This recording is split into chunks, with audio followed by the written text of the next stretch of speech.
Todas as quartas-feiras, na Igreja Batista Renovada Sede, tem Quarta da Vitória, com o pastor Maurício Costa.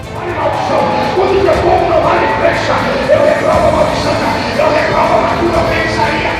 A partir das 19h30. Quarta da Vitória, Igreja Batista Renovada Sede, Avenida Mauá, número 1008, na Vila Operária. Olha aí, meus queridos, que chamada poderosa para você estar daqui a pouquinho, a partir das 7h30, nesta quarta-feira, grande quarta da vitória, tá certo? Agora eu tenho uma palavra, se você puder pegar a Bíblia para acompanhar, né, para meditar, se não, olha na tua TV ou na tela do teu smartphone, eu tenho certeza que o texto vai estar aí também, né, vai te abençoar de uma forma muito especial. Enquanto você procura a Bíblia, se é que você vai pegar, olha só, quero convidar você, quer falar com o pastor Maurício? Acesse meu contato no Instagram, pr.mauriciocosta. Você vai me encontrar e a gente vai trocar aquela ideia santa, amém?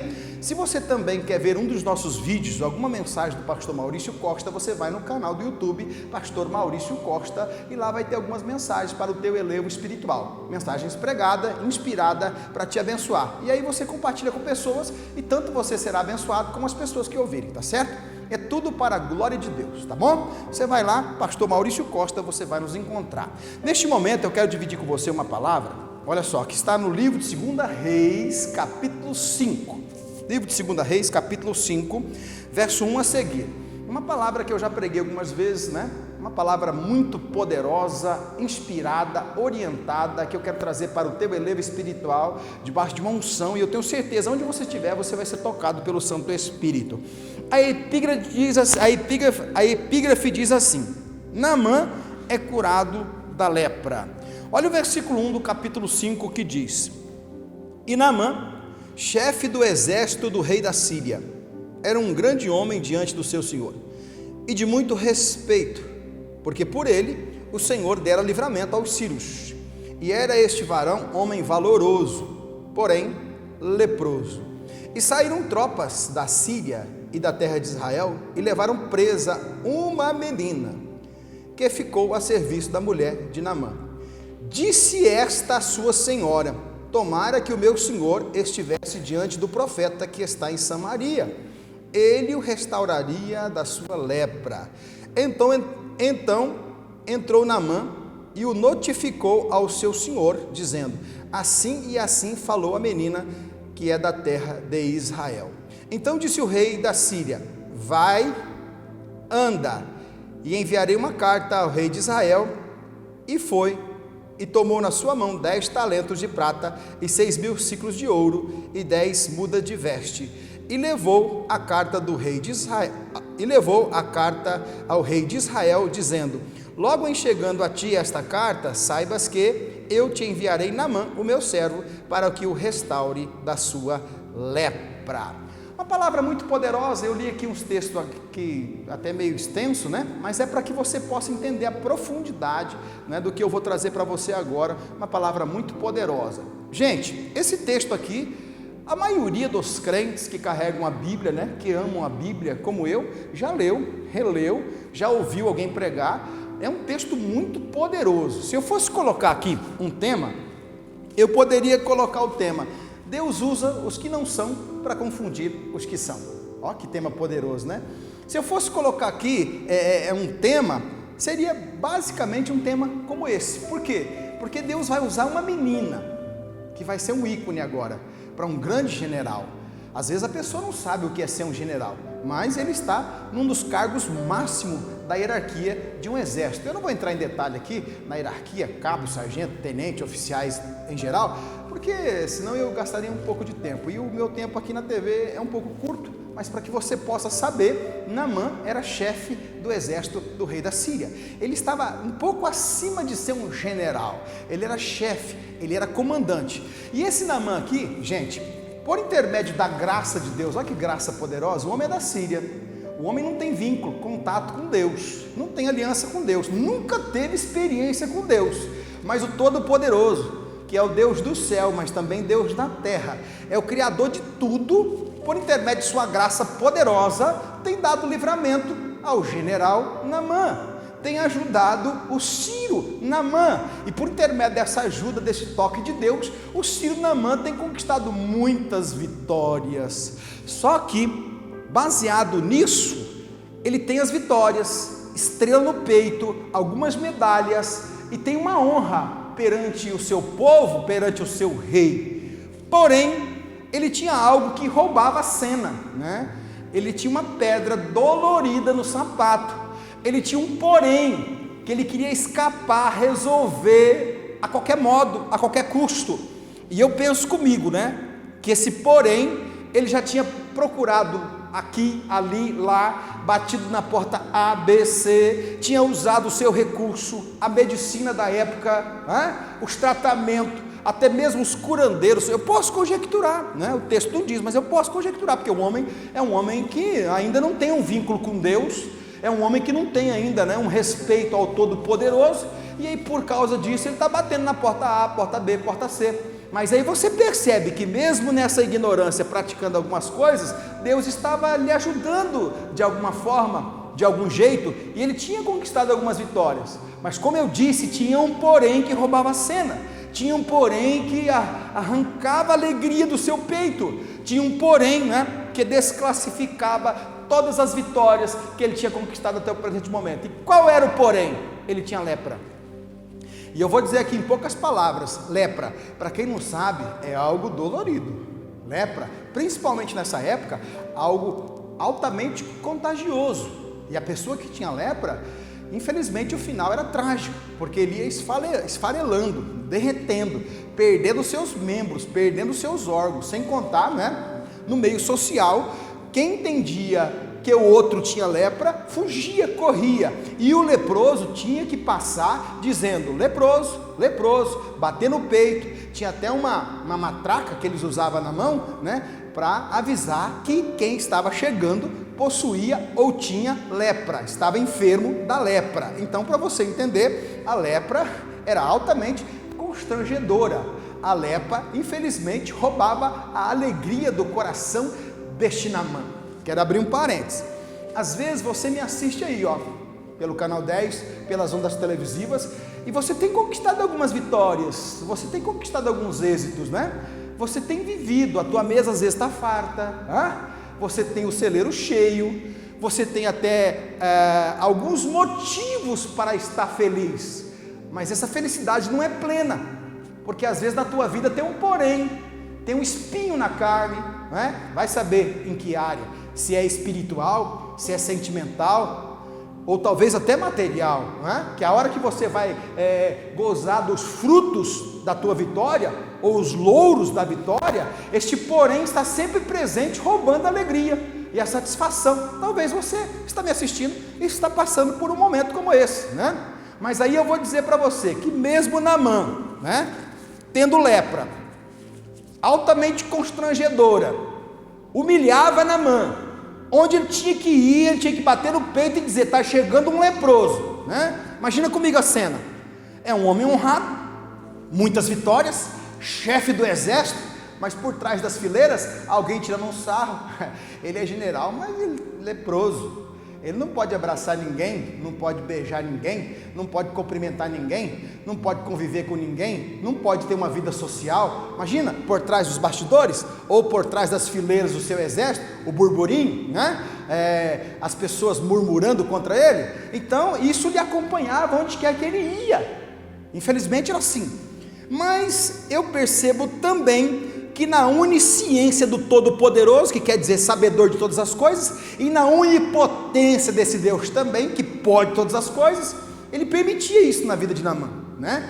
Para Naamã não ser um cara orgulhoso ao extremo e soberbo ao extremo, que isso pudesse impedir também Deus de concluir uma boa obra, ou uma obra poderosa, porque agora o que nós vamos ver aqui é Deus concluindo uma obra poderosa. E quem Deus vai usar em primeiro plano? Nós vamos falar de profeta. Realmente, é o profeta que vai ser o divisor de água máximo na vida deste Naamã. Mas o profeta também no seu lugar e na hora exata aqui do texto, ele está preparado, né, para o seu momento. Só que agora, em primeiro plano, em primeiro momento, quem é que Deus vai usar? Uma escrava. Quem é que Deus vai usar? Alguém que às vezes não tem fama, alguém que às vezes não está, tão saliente perante a sociedade. Porque eu, quando disse aqui que Naamã deve ter procurado os recursos, isso não é mentira, isso é uma verdade. Porque a pessoa que tem dinheiro, ele não vai ficar sofrendo sem tentar, sem bater na porta a não ser que ele esteja em um alto estado de depressão, que já bateu aqui, bateu ali, bateu lá, e as portas às vezes abrem, mas fecha, e às vezes as portas que ele bate não abrem, e às vezes as portas estão trancadas mesmo, e aí ele precisa de um socorro urgente do alto, porque ele já não tem mais condição de nada. Mas aqui eu percebo que o Naamã não estava em depressão, ele tinha lepra, o problema dele era lepra. Então ele já devia ter batido na porta A, B, C, procurado aqui, procurado ali, procurado lá, como eu estou dizendo. E agora ele também desanimado, aí eu posso entender que ele estava desanimado, porque as coisas não estavam acontecendo. Agora quem Deus vai usar? Uma escrava. Quem Deus vai usar? A pequena serva da mulher dele. Porque numa das vitórias da Síria, eles trouxeram uma escrava lá das bandas de Israel, e ela agora é serva da mulher de Naamã. E quando essa menina se depara com o problema, gente, eu vou falar um negócio aqui. Às vezes é escravo, mas é cheio do Espírito Santo. Às vezes não tem muita moral, mas é cheio do Espírito Santo. Às vezes está sendo desclassificado, mas é cheio do Espírito Santo. Às vezes não está em evidência, mas é cheio do Espírito Santo. Às vezes não é saliente perante a sociedade, mas é cheio do Espírito Santo. E aí eu vou dizer uma coisa para você: tem momento que a fachada não vai resolver, tem momento que o cargo não vai resolver, tem momento que a posição não vai resolver. Aí eu vou também trocar em miúdos. Tem lugar que às vezes Deus vai usar o mais pequeno de plantão, porque às vezes o grandão não consegue entrar, o saliente não consegue entrar, a fachada não consegue entrar, o cargo não consegue entrar. Mas quem é que Deus vai usar? O pequeno. Quem é que Deus vai usar? Aquele que está desclassificado, escravo. Às vezes é escravo, porque essa menina era escrava e está lá na casa de Naamã, o rei, ou seja, o general, o capitão, o chefe do exército, está lá no âmago da história de Naamã. E ela está agora se deparando com todo o problema, com todo o dilema, com toda a dor, com todo o porém do chefe Naamã. E aí a menina, cheia do Espírito Santo, como eu disse, sem aparência, mas cheia do Espírito Santo, sem ser notada, mas cheia do Espírito Santo, às vezes desclassificada, mas cheia do Espírito Santo. Olha que coisa linda. Aí ela fala: minha senhora, minha senhora, minha senhora, minha senhora, porque quem é cheio do Espírito Santo não aguenta ficar quieto. Minha senhora, minha senhora, minha senhora, eu percebo que o Naamã está com um problema grave aí, e já tentou aqui, tentou ali, tentou lá. Se ele tivesse lá em Israel, olha só o canal, olha só o instrumento. Se ele tivesse, olha o ícone, olha o elo que Deus vai usar para unir ao milagre. A menina, sem formosura, escrava, às vezes não comendo o que queria, não vestindo o que queria, não do jeito que queria, mas agora Deus vai usar. E aí ela, como leme de um barco, olha só, porque o que leva o barco, o que dá a direção para o barco é o leme. Como leme de um barco, ela começa a dizer: se o meu senhor Naamã tivesse lá em Israel, lá tem um profeta, lá tem um representante do grande Deus, sem contar que ela era também. Lá tem um canal do Todo-Poderoso, sem contar que ela era também. Lá tem uma unção poderosa vinda do céu, sem contar que lá na vida dela também tinha. Mas agora, olha só, cada um no seu momento, cada um no seu quadrado, vamos dizer assim, Lá tem um profeta, e esse restauraria o meu senhor da sua lepra. Quando ela fala isso, gente, Naamã corre para o rei: meu rei, fiquei sabendo que lá em Israel tem solução, que lá em Israel tem jeito, que lá em Israel tem cura, porque lá tem um profeta, porque lá tem um homem de Deus, porque lá tem um ungido, porque lá tem um consagrado, porque lá tem um instrumento. Aí o rei falou assim: corre, vou te dar a carta, corre, vai para o rei de Israel e manda assim, assim, assim, diz o rei da Síria. E o mensageiro levou a carta, e atrás do mensageiro está Naamã.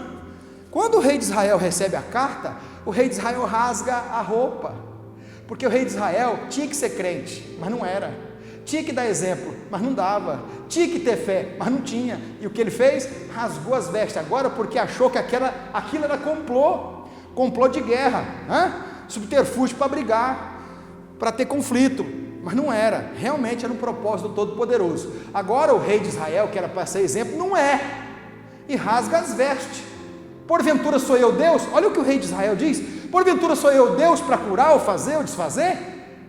Mas Eliseu, o profeta, escuta: Quando Eliseu, o profeta, fica sabendo do que está acontecendo, o profeta manda Geazi, outro secretário, porque Deus trabalha assim, Deus envia os seus servos, né? Os seus secretários, os seus instrumentos, e como eu disse, cada um no seu momento, cada um no seu quadrado, cada um na sua hora e cada um na sua obra, né? Cada um na sua obra. Já vou abrir um parênteses aqui, quem é músico, quem é cantor, quem é pregador, quem é evangelista, quem é pastor, cada um no seu quadrado. Quem é profissional da área A é profissional da área A, quem é profissional da área B é profissional da área B, cada um no seu quadrado. E agora Deus vai usar cada um no seu cada qual. E o profeta de plantão que o Senhor Deus vai usar de uma forma extraordinária, ele está esperando o seu momento. Só que agora chegou a hora, abriu-se a porta, abriu-se a brecha, porque Deus trabalha em concordância, cada um com cada um. E Deus não faz nada sozinho, ou seja, usando uma pessoa sozinha, né? E eu costumo dizer para o ser humano que ninguém é nada sozinho. Ninguém é nada sozinho. Deus tanto usa a servazinha, não é? Que não está em evidência, que ninguém dá nada, desclassificada, trabalhando para a serva, para a senhora de Naamã, como Deus também usa, não é? O Geazi, que é secretário do profeta, que nesse momento aqui vai ser fundamental para essa obra. E Geazi chega, o meu senhor Naamã mandou o senhor chegar até lá, para que o senhor saiba que tem profeta em Israel, sim. O rei rasgou as vestes, o rei decepcionou. Mas o meu senhor profeta Eliseu mandou o senhor ir lá, para o senhor entender que tem profeta em Israel, sim. E agora Naamã marcha para a casa de Eliseu. Resumindo, Eliseu nem abre a porta para receber, manda Geazi de novo, Naamã, vai ali no rio Jordão e dá 7 mergulhos, e a tua lepra será curada, e o teu problema será resolvido. Gente, às vezes a pessoa está com um problema tão grave, às vezes a pessoa vem com um negócio tão difícil de resolver para o homem, difícil de resolver para a lógica, difícil de resolver às vezes para o natural, difícil de resolver até para a medicina, difícil de resolver até para as autoridades, até chegar perto da unção, até chegar perto do profeta, até chegar perto de Deus, porque tudo está subordinado ao grande Deus que fez os céus e a terra. Mas Deus trabalha com estratégia, Deus trabalha com processo. Olha o processo. E agora o Naamã com lepra chega perto da unção, chega perto de Eliseu, chega perto do representante máximo de Deus na terra, o profeta Eliseu, que falava no nome de Deus. E agora Eliseu fala, é só dar 7 mergulhos, vai lá, não é 3, não é 5, não é 6, é 7, e também não é 8, é 7. Deus trabalha com processo, Deus trabalha com concordância, Deus trabalha, não é, com um jeito, o jeitinho de Deus. E às vezes a pessoa fala assim, mas só isso? E às vezes por ser só isso a pessoa desdenha, desclassifica, rejeita. Porque o Naamã também, quando ouve que tem que dar 7 mergulhos, ele sai chutando pedra, ele sai bravo. Mas o cara me manda tomar banho nesse rio velho aí, nesse Jordão aí que está até podre. Lá na Síria não tem Abana, Farpar, lá não tem uns rios melhor. Aí olha só o secretário dele de novo. Deus sempre usa os pequenininhos, né? O secretário de Naamã, né? Não sei se era cabo, se era sargento, se era soldado, se era pajem. Aí o secretário de Naamã fala, mas meu senhor, o que ele pediu? Para dar 7 mergulhos nesse rio. Mas então dá os 7 mergulhos, ele só pediu 7 mergulhos. Se ele pede coisa maior ou pior, o senhor não faria? Faria. Então, só 7 mergulhos. Só 7 mergulhos. Dá os 7 mergulhos. E aí Naamã, brabo, mas deu 7 mergulhos, zangado, mas deu 7 mergulhos, né? Às vezes um pouco orgulhoso, mas deu 7 mergulhos. Ele deu 1, nada aconteceu. 2, nada. 3, nada. Isso é para você entender, né? Que aquilo que Deus pede para você não é pesado, mas você tem que cumprir. A campanha que Deus pediu para você não é pesada, mas você tem que cumprir. Porque às vezes eu estou falando com pessoa que já bateu na porta A, B, C, D, E, F, G, né? E a porta não abriu, e quando abre, fecha muito rápido. Agora, quando Deus fala para você, numa direção, debaixo de um projeto, debaixo de um processo, é só obedecer. Não vai ser no primeiro, não vai ser no segundo, mas aí Naamã dá 7 mergulhos. E no 7º, quando ele se levanta da água, ele sai curado, completamente curado. E o nome do Senhor é glorificado, né? Mas aí você percebe, teve um processo, cada um seu cada qual, e Deus usa quem quer, do jeito que quer, na hora que quer. E o primeiro passo para a gente receber o grande milagre é você respeitar os instrumentos que Deus está usando. É você respeitar, né? Independente se é uma escravazinha que está lá sendo serva da senhora, ou se é um Geazi que vem trazer a mensagem do profeta, ou se é o próprio profeta. Tem que respeitar a unção do profeta, tem que respeitar aquele que Deus está usando, porque quando você respeita, você caminha conforme ele está ditando. Quando você respeita, o profeta de plantão está sendo usado por Deus para te dar algumas diretrizes, alguns passos que você vai ter que dar para receber o teu milagre milagroso. Resumindo, né? Porque o meu horário já foi. Quando Naamã ouviu a menina, quando Naamã veio para Israel, quase 500 quilômetros a cavalo, quando Naamã ouviu o servo do profeta, foi até o profeta não recebeu ele, só mandou por Geazi, dá 7 mergulhos. E quando ele, mesmo bravo, zangado, cara feia, mergulhou, Deus curou. Agora imagina como é que ele sai da água, feliz, faceiro, né? Se pudesse dançar, ia dançar, se pudesse pular, ia pular. Porque imagina como é que ele não sai da água agora, como um menino, porque Deus restaurou a sua saúde. E ele, feliz da vida agora, ele volta para sua casa e até leva a terra de Israel para poder adorar o Deus de Israel. Olha que palavra poderosa. Bom, meu horário já foi, mas o que eu precisava falar eu já falei. Quando você respeita a unção, você atrai a unção. Quando você respeita o profeta, você atrai a unção de profeta. Quando você respeita o canal de Deus, o instrumento de Deus, independente de quem Deus está usando, você vai receber milagres poderosos. Porque às vezes Deus usa um na segunda-feira para te levar no da quarta. Às vezes Deus usa o da quarta para te levar no domingo. E aí, meu irmão, um milagre poderoso vai acontecer para a glória do nome do Senhor. Você crê nisso? Pegue o teu copo com água, oremos. Deus, eu te dou graça por esse programa maravilhoso que vai alcançar pessoas. Senhor Deus, toca essa mulher, toca esse homem, toca essa água, transforma num remédio poderoso. Senhor, eu quero te pedir agora, debaixo de uma unção profética, porque eu sei que o Senhor está aqui, a mesma condição que o Senhor usou na água, lá no Rio Jordão, para curar Naamã, coloca agora nessa água um remédio poderoso, uma unção poderosa, com um livramento poderoso, para que essa pessoa, independente de onde esteja, venha receber o impacto da tua glória. É o que eu te peço em nome de Jesus, e que quando ele receber, quando ele tomar, ou lavar alguma ferida, alguma coisa, ele já possa sentir o vigor e a saúde para a glória do teu nome, em nome de Jesus. É o que eu peço, eu oro e eu abençoo, para a glória do Pai, do Filho e do Espírito Santo. Beba o teu copo com água. Gente, ó, daqui a pouco, 7h30 da noite desta quarta-feira, eu te espero, Avenida Mauá, número 1008, a 100 metros da rodoviária, Catedral do Avivamento, Igreja Batista Renovada, tá certo? Eu te espero lá, quero orar por você e que Deus te abençoe em nome de Jesus.